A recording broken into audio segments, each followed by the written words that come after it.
I expect she lives in London, doesn't she? Mine, that's Sophie. Beautiful name, isn't it? Mine lives in Devon. I think I told you. So I don't see her very often. She really is the dearest girl. She's very busy at home, looking after the other 9 children, and her mother, who is unable to walk. What a wonderful girl she must be, I agreed politely. And tell me, Traddles, how is Mr. Micawber? I'm not living in his house at the moment, said Traddles, because his creditors demanded payment of his debts recently and he had to move to another house.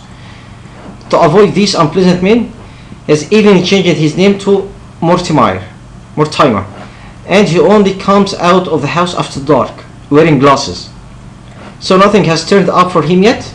And what about the money you lent him, Traddles?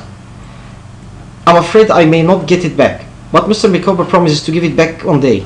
He is a fine, honest man, isn't he? And Traddles looked hopefully at me. Before I could reply, we heard footsteps on the stairs.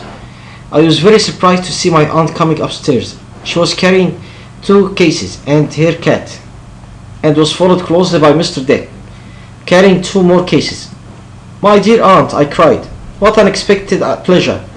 We kissed each other and I shook hands with Mr. Dick. Traddles left quietly, as he could see we would be discussing family matters. Peggotty made some more tea for my aunt, who had sat down heavily on her cases. Dear aunt, I said, make yourself more comfortable. Sit in an armchair or sit on the sofa. Why do you think I'm sitting on my cases? She asked, looking seriously at me.